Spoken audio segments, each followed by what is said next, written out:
Welcome to our weekly Forex and gold market forecast. My name is Jay Norris. I'm a trading instructor at Trading University. As always, we need to remind you that trading involves risk of loss and is not suitable for all investors.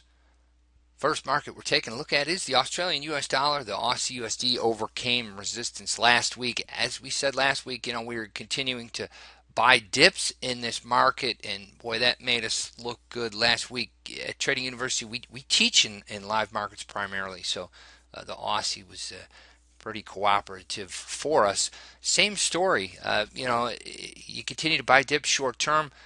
As far as overcoming resistance, you can see you closed above resistance on Thursday and then again on Friday, so you had two closes above it. Now, we don't necessarily constitute that as a breakout. What it does is just makes buying the next dip all the more attractive. And in trading, that's trading 101. We were taught on trading floors: buy dips and uptrends, sell rallies and downtrends. So we don't view this necessarily as a breakout, but it certainly makes dip buying even more attractive. So Aussie's looking pretty good. If you look at our RTT ratio, just break it down in the patterns, there you go. You had that big secondary shift. So you have all those short-term patterns down. Now you have that intermediate. I guess that secondary pretty much a long-term pattern too. So Aussie dollar looking good. Next market we'll take a look at is the dollar chief.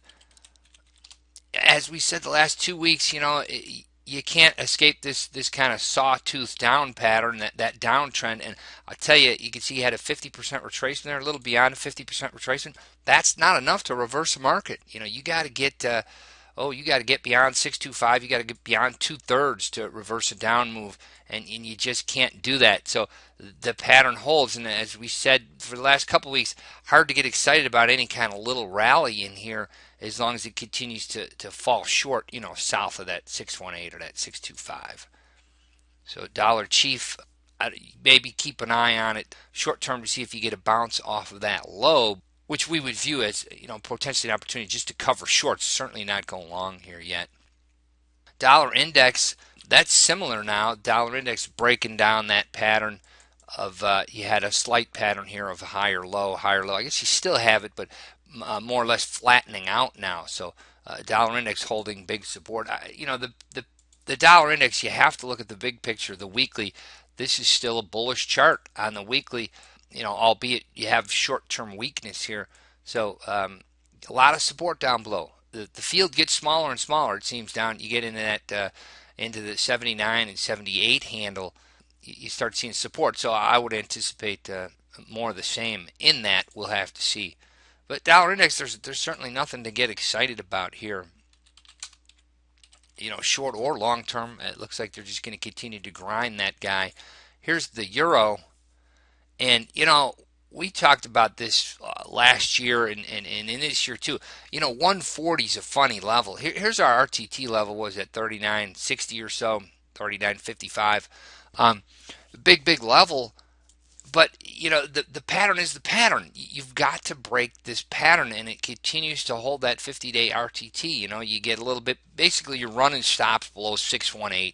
You're getting retracements a little beyond 618, a little beyond 625. And then, boom, the buyers come in, and you can't break that pattern until you do. It's a bull market, right? But 140, I think, is a funny level. We see markets do that for no reason. They're just not going to turn around until they get up there and they kiss that 140 and they poke their head above it, maybe run some stops out, and then maybe they turn it around. But for now, this is still a bull market, and you got to be buying dips. And as we said the last couple of weeks out, this pattern's not enough to reverse it. You've got to get beyond that 50-day. You got to get beyond 625, beyond 2/3. You got to stretch those retracements to run the bulls out. And if you can't do it, it's just gonna pop right back up. So more of the same here, I would think. Here's gold. This has been a fun market to trade. We like buying dips in the gold now.